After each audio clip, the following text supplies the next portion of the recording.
So today is January 19th, 2019, Saturday, the day before the AFC and NFC championship games in the NFL. Uh, well, let's get right into it. The first game of the day tomorrow is going to be the Saints versus the Rams. What are you most looking forward to? Well, for what it's worth, I think the Rams and Saints game is going to be a shootout. I think it's going to be key to the defenses, as in they will make the difference if they can get pressure on the quarterback, if they can cut down the receivers, then that will make the difference in the game. And the team that's able to do that, create turnovers and get the ball, will end up winning that game. But there's a lot more to get into on that. So for what it's worth, what do you think? Um, Definitely going to be how the defense adjusts from the last game. You know, the last time they played, the final score was 45-35. Michael Thomas went off for a whopping 170 yards or something. Yeah, It was incredible. crazy. Thomas had 127 yards against Marcus Peters. So Marcus Peters is coming in with a little bit of a chip on his shoulder. But the Saints are also going to go after him, saying, look what we did to him last time. Let's go right back to it. Yeah, I'm sure that they're going to change that, having him cover him on by himself. He'll give him extra help. That can't happen again. If it does, the Saints will win hands down. Yeah. Well, how do you think they adjust to help Peters? Because you help Peters, then you give more opportunities to Alvin Kamara, to Traquan Smith, to Ted Ginn Jr. Yeah, you're going to have to cut it off. There's some things that you have to try to prevent, and letting Thomas loose is one of them. Mm-hmm. If you can't do that, then it doesn't matter what Kamara does, because Thomas is going to score 3 times in that game, and we've seen it happen. Kamara and Ingram are key factors in the running game. If they can establish the run at the get-go, they can control the clock. If they can control the clock, less time for Gurley and them to get on the field. So that's the way the Saints can control the game. Or even that the other way around, the Rams can control that game with Goff using short passes to Gurley and Anderson and run and play action, so they wouldn't know which way it's coming, and that would definitely leave Woods or Cooks open later on in the game. So I can see it as a slow start build with the running game, and the one that can control the running game and the line of scrimmage will have the better day of the two. Yeah, I see that as well. Sheldon Rankins going out. That Saints run defense kind of took a hit there. I think for the Rams to win, they have to run the ball down the Saints' throats. Yeah. You have to get Gurley the ball, get him 100 yards, scrimmage yards. Get C.J. Anderson probably a good 7,500 scrimmage yards. Get those running backs involved, because they're wide receivers, as talented as they are, that they don't have the advantage in this matchup. That Saints secondary was pretty bad against the pass. That Saints run defense was much better. Yeah, so if you can take advantage of that hurt run defense, then you don't need to worry about the wide receivers as much. True. We've got a few key matchups. We already kind of talked about Thomas versus Peters. How do you think that opens things up for Kamara?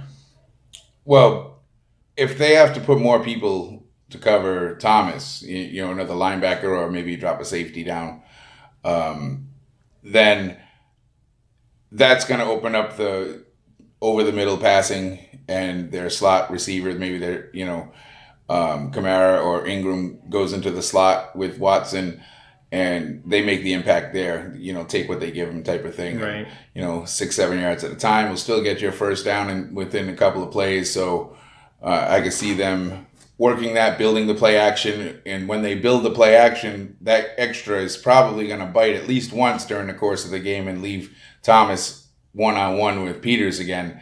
And when that matchup happens, Drew's going to pick him apart. He'll be waiting for it, watching it. It may not be his first look every time, but if he sees that look, he'll audible at the line and make it the first look. Because I know he knows that can break the game wide open. Thomas is unable to be covered by the Rams, in my opinion. For what it's worth, he just outruns them all. Right. It wouldn't matter who you put with him, Peters or not, he's going to beat any of them one-on-one. Yeah, double coverage would be a good fit there. How we haven't we haven't talked about the quarterbacks yet. How do you feel the experience factors in for Brees versus Goff? Well, as you know, Brees is a longtime veteran of the NFL, won the Super Bowl, former Pro Bowl MVP, and Goff is in his third year coming into a system and learning, taking over. And I think he's done a great job. I think there's a lot for him, a lot of upside, and there's a lot that he's already done, but there's some things that he hasn't done yet, and that's winning the playoffs on a consistent basis. And so now they have to face the veteran of the NFC in Breeze. They have the skill, they have the ability. It's a matter of execution. If Goff doesn't panic and throw when he doesn't need to, and if he can throw it out, out of bounds, or not be intentional grounding, and he can get the plays safe from being sacked. If he doesn't make those critical mistakes, then they should do better this year, or this game rather than the last game. But if Breeze has the ability and has the time to look around the field, then he'll pick apart the Rams secondary, and then the Saints should win this game.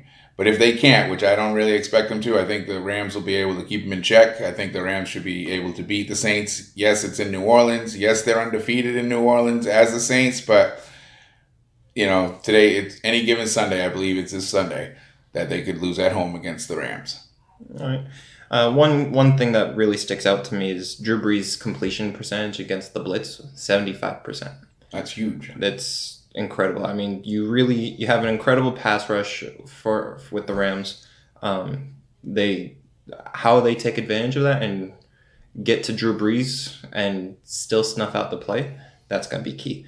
And because how good he is against the blitz, how good he can, and if he has time, he's one of the best quarterbacks in the NFL. I mean, he'll find the open man no matter who it is. So because of that, I think the Saints are going to win probably by a score of 31-27. You think it'll be the Saints 21-37 at home. And I'd have to give you, I think the Rams are going to do it. And I think it'll be a little bit closer, maybe 28, 24, 27. I think it's more like 28, 27 with the field goal over the touchdown type of thing at the end. Mm-hmm. Where they think they can get the ball again and they're stopped.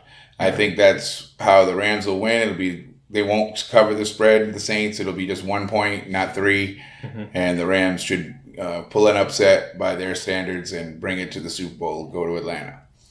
Our second matchup of the day is the New England Patriots versus Kansas City Chiefs. What are you looking forward to there? Another Patriots victory, of course. But that's not realistic just by saying that.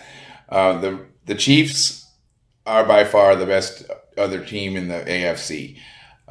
There are some good teams in the AFC this year, but heads above the rest are the Chiefs. But then again, there's the Patriots, who all season long been struggling with the proper receiving core, knowing who the number one starter is. Gordon picked up where we didn't really have one leading at that point, and Edelman came back and he started taking over. And now that Gordon's gone, everybody knows it's Edelman as the primary and no one else really. I mean, you do have Hogan, you do have Dorsett, and of course it's Gronkowski, but they don't really use, so far what I've seen this year, too many of those. They spread it out real thin and they give it a lot to White and Edelman. With them using just those two, meaning Edelman and White as the receiving team, with Michelle being a runner, I think they are a formidable matchup for Kansas City.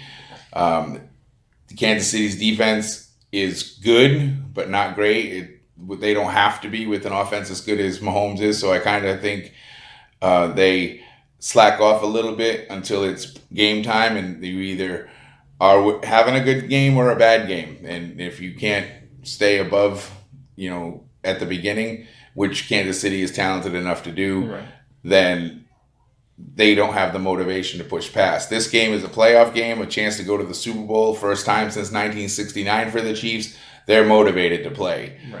You won't see that. You'll see them coming really hard, and that will change the outlook of the game. And at halftime, the Patriots will have to make adjustments. I think Kansas City will take the lead going into the halftime, I think the brains of Belichick and Josh will lead them past the Chiefs in the second half. Earlier in the season, that happened in reverse, where the Chiefs had been run all over in the first half and made adjustments, and Mahomes had a great second half. So the Patriots have to look out for that. They know that the changes happen, adjust to that second half offense, come out with that defense that they already know will be able to handle it and make their changes on the fly. Then that's what I think will happen. I think the Patriots can hold on in Kansas City, but it is going to be a lot harder than, what they're hearing. Like, Brady understands that everybody's writing him off, but not me. It's not going to happen right yet. We'll have to see. I think the Patriots can pull this one out. I think it'll be another high-scoring game, and I think it'll be roughly 35-33 with the Patriots being able to kick a field goal in the last minute again to win. How do you feel? Do you think the Patriots have a chance? They definitely have a chance. You have one of the best coaches to ever do it in Bill Belichick. You have one of the best quarterbacks to ever go out there, Tom Brady. The big thing for me is the running game. How are the Patriots going to establish the run game? Are they going to use Sony Michel exclusively? Because at that point, it becomes a little obvious what they're doing on the field. There is one telling stat. In the regular season, the Patriots used, when Michel was on the field, the Patriots ran the ball 75% of the time. When James White was on the field, the Patriots ran the ball 20% of the time. So it's already kind of obvious, okay, which running back's out there. That tells you what kind of play it is. And, at least we have Josh McDaniels. He's really creative as a play caller. It's never really the same thing, but that could be part of the reason why the Patriots offense struggled so much through the regular season. Lack of diversity, lack of... like a focus on a certain, key area. Yeah, we just kind of let it out there. We didn't hide it very well. But another thing is Brady and the rest of the Patriots probably feel like they're underdogs this game. So we can't write them off just yet. They've been to 8 straight championship games. I can't say the Patriots are going to lose this one. I'm going to say that. For what it's worth, tell us, what do you think? The Patriots going to pull this off on a last second field goal, win the game 37-35. Wow. Hill's going to have another incredible game. We're going to have a matchup to watch. It's going to be how Chris Jones disrupts our running game. That could affect the score. So, yeah. Well, I think that the scores that we picked, 37-35 and 35-33, are pretty close to what they'll be for the Kansas City Patriots game. And I think my score of 28-27 between the Saints and the Rams, with the Rams winning. And what did you say was yours? 31-27. 31-27 with the Saints winning? Yes. So I think that's the one we're not agreeing on. So I see it as the Los Angeles Rams versus the New England Patriots in Atlanta for the Super Bowl, while you see it the New Orleans Saints versus New England Patriots in the Super Bowl. And we'll talk about that next time. And we'll talk about the Super Bowl when the Super Bowl coming up. Thanks for stopping by, and for what it's worth, this is our opinion. And if you like it, hit subscribe and ring the bell. Thanks very much.